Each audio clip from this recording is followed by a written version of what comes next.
Something has changed in Rick Harrison's world, and longtime viewers can feel it even if they don't yet understand why. For years, he stood behind the counter, turning forgotten objects into stories, confidence into routine, and routine into an empire. But lately, the man who once looked unshakable seems quieter, heavier, as if every deal now carries more weight than value. This is not just about business decisions or television contracts. It's about what happens when loss begins to outnumber reasons to keep holding on. And at the center of it all is Rick Harrison. When an empire stops feeling safe. For more than a decade, Rick Harrison's life appeared to be built on something solid. The gold and silver pawn shop wasn't just a workplace, it was a symbol of survival, discipline, and persistence. It had carried him through childhood illness, financial collapse, and years of grinding uncertainty. When Pawn Stars premiered, it didn't create the shop. It amplified a story that Rick believed proved one simple truth. If you keep showing up, things eventually work out. But success has a strange side effect. It can freeze a moment in time, making people believe stability lasts forever, even when the foundation beneath it is quietly cracking. By the early 2020s, that foundation was already under stress. Tourism in Las Vegas had always been the shop's lifeblood, and when travel slowed dramatically during the global shutdown, the business felt it immediately. Revenue dropped sharply, not because Rick made mistakes, but because the city itself went quiet. The pawn shop that once saw thousands of visitors a day was suddenly facing empty stretches that no television rerun could fix. Rick kept the doors open, paid staff, and absorbed the losses without public complaint. But the numbers mattered. For a man who built his identity on control and preparation, uncertainty became a constant companion. At the same time, the television side of the business began to change. Pawn Stars had run for years, and the machine behind it required energy, conflict, and momentum. The show no longer felt like a new opportunity. It felt like an obligation. Episodes continued to air, but behind the scenes, the relationship with the network grew colder. There were no dramatic announcements, no farewell episodes, no clear explanation. The contract simply ended, and filming stopped. For fans, it felt abrupt. For Rick, it felt like something quietly slipping away after 16 years of routine. The losses that broke the rhythm of his life. For a long time, Rick Harrison believed that if he kept working, grief would stay quiet. That belief had followed him since childhood. Whenever something painful happened, he learned to move forward, to stay busy, to focus on what could still be controlled. But beginning in the late 2000s, loss stopped arriving one piece at a time. It began to stack, and each one landed heavier than the last. The first blow came with the death of his father, Richard Harrison, known to millions simply as the Old Man. To viewers, Richard was a sharp-tongued presence behind the counter, a source of dry humor and authority. To Rick, he was much more than a character. He was the person who taught him how to survive financially, how to read people, how to wait patiently for the right moment. They had rebuilt their lives together after losing everything, and they had stood side by side in the shop for decades. When Richard died after a long struggle with Parkinson's disease, Rick didn't just lose a parent. He lost the last living witness to his early struggles, the one person who truly understood where everything began.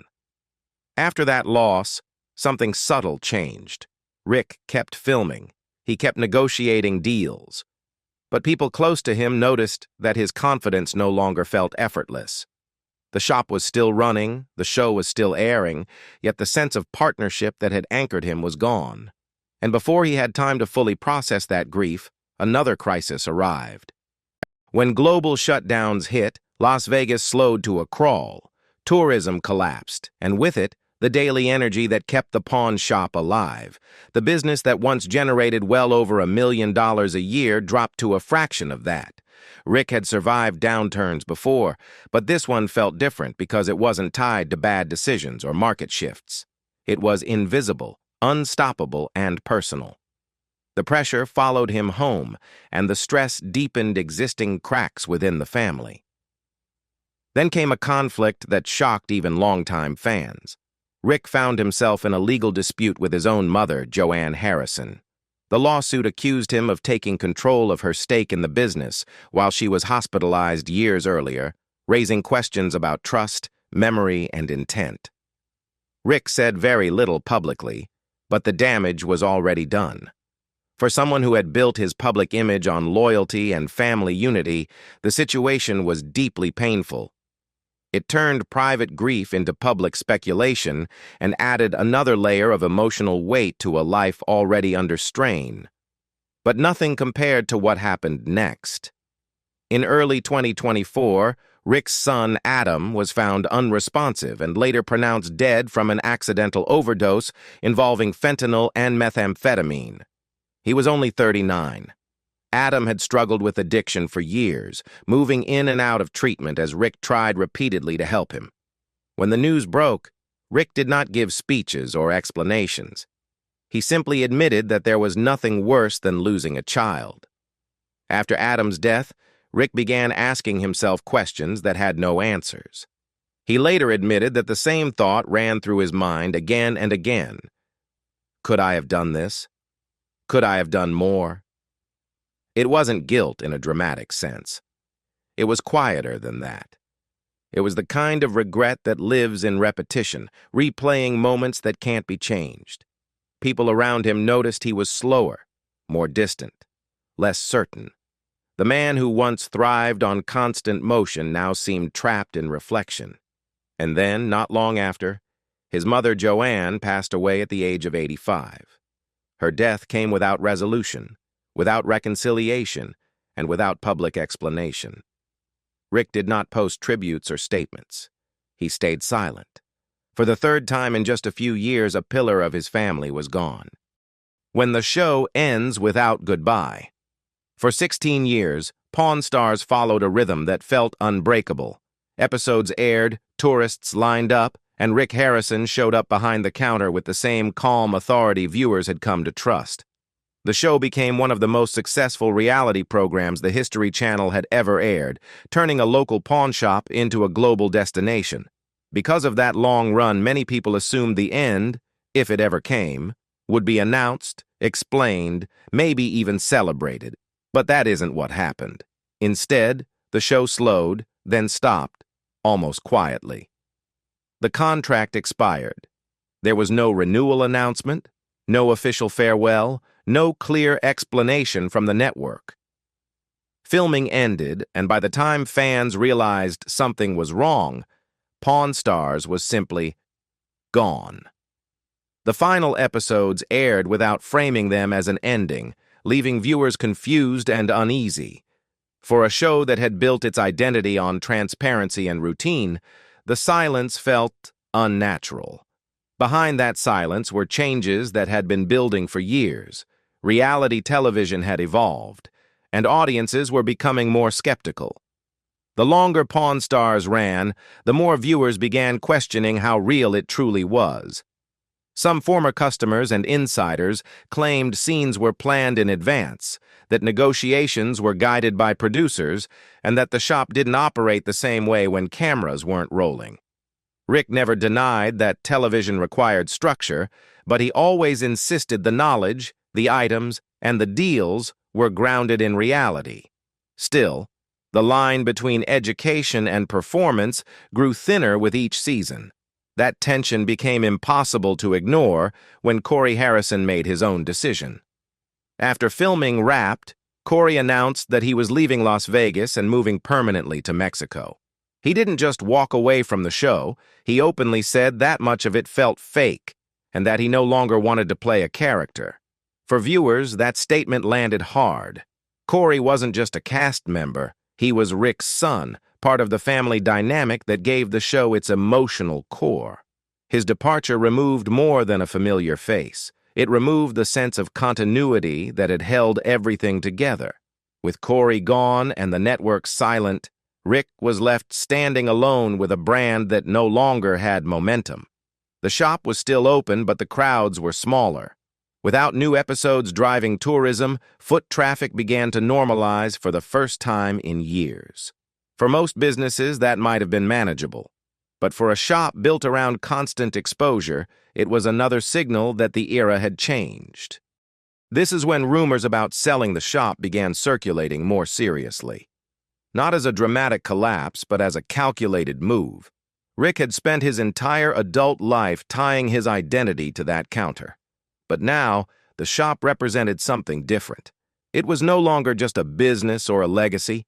It was a reminder of what had been lost. His father's presence, his son's future, the routine that once kept his mind occupied. At the same time, industry insiders began speculating about financial pressure. Without television revenue and with ongoing legal and personal strain, holding on to a large tourist-focused operation became harder to justify. Rick explored the idea of reinventing the brand with something tentatively called Pawn Stars 2.0, pitching it to different networks. But even that effort felt less like ambition and more like survival, a way to keep something familiar alive while everything else was falling apart. The lawsuit, the silence, and the cost of holding on. By the time Pawn Stars quietly faded from television, Rick Harrison was already carrying weight that cameras never captured. The most painful part wasn't criticism from viewers or doubts about the show's authenticity. It was the conflict that unfolded inside his own family, away from the counter that once symbolized unity and trust. When the lawsuit involving his mother Joanne became public, it changed how many people looked at Rick, not as a television figure, but as a son. The lawsuit alleged that years earlier, while Joanne was hospitalized and not fully aware, control of her majority stake in the pawn business had been transferred without proper understanding or consent. It raised questions about memory, intent, and timing, questions that could never be answered cleanly because too much time had passed. Rick said little. He did not go on television to defend himself. He did not offer long explanations. That silence wasn't strategy. It was exhaustion. By that point, explaining himself to the public felt pointless when the damage was already done. For someone whose entire career had been built on transparency, explaining value, history, and truth in simple terms, this silence was noticeable. Fans who had watched him negotiate honestly for years now wondered what they weren't seeing. Others defended him, pointing out that family disputes over money are rarely simple and almost never fair. But the emotional toll didn't depend on who was right. What mattered was that the conflict fractured the last remaining sense of family stability Rick had left after his father's death. At the same time, the cost of holding on to the shop kept rising. Without the constant engine of new episodes, tourism slowed. The shop still drew visitors, but it no longer operated as a non-stop attraction. Staff, maintenance, security, insurance, everything that once made sense when the cameras were rolling now had to justify itself on pure business logic alone. For the first time in years, Rick had to ask whether keeping the shop open in its current form was smart or simply sentimental. This is where selling became a serious conversation. Not because Rick had failed, but because success had changed the equation. The shop was no longer just a small family business built on survival. It was a large operation tied to a brand that might never return to television. Letting go began to look less like betrayal of his past and more like protection of his future, especially as legal fees, personal stress, and uncertainty continued to pile up. Then came another quiet moment that said more than any press release ever could. Rick did not publicly mourn his mother when she passed away. There were no posts, no statements, no emotional interviews. That silence wasn't indifference. It was unresolved pain. The chance to repair what had been broken was gone, and with it, the last opportunity for closure. When family conflict ends in loss, it leaves behind questions that can't be negotiated away. At this point, the pawn shop itself began to feel different. Every corner carried memory. Every deal echoed voices that were no longer there. The place that once helped Rick escape fear and instability now reminded him of how much he had lost. Holding on no longer felt like strength. It felt like standing still while everything else moved forward. Selling the shop or saving himself? By the mid-2020s, the idea of Rick Harrison selling the pawn shop stopped sounding shocking and started sounding inevitable. For years, the shop had been his anchor, something physical, predictable, and grounded. But anchors can also become weights. After so much loss, Rick's relationship with the business changed. It was no longer just a source of income or identity. It became a place where grief lived quietly in the background. Financially, Rick was not ruined. His net worth remained solid, built through real estate, merchandise, appearances, and years of television success. But wealth doesn't erase pressure. Large businesses demand constant attention, and the shop still required daily involvement. Without a show to support it, the effort to reward balance shifted. What once energized him now drained him. Industry insiders began suggesting that any sale wouldn't be desperation, it would be timing. The brand still carried value. The location was still iconic. Letting someone else operate it while Rick stepped away would preserve what he built without forcing him to relive the same chapter every day. In that sense, selling the shop wouldn't mean the end of Pawn Stars. It would mean Rick choosing distance over constant exposure to pain. At the same time, Rick explored ways to reframe the brand. Talks about Pawn Stars 2.0 surfaced, pitched as a reinvention rather than a continuation. A new format, possibly a new cast, less routine, less repetition. But even that effort felt cautious. It lacked the hunger of his early years. It felt more like someone testing whether he still had the energy to start over. Rick Harrison built a world out of forgotten objects, but now he's standing at a crossroads no deal can solve. Is selling the shop a sign that the story is ending, or is it the only way he knows how to survive what he's been through? Do you think Rick should let the shop go, or hold on and fight for one more chapter? Share your thoughts below, and if you want more stories that look beyond the spotlight, don't forget to like, subscribe, and stay with us.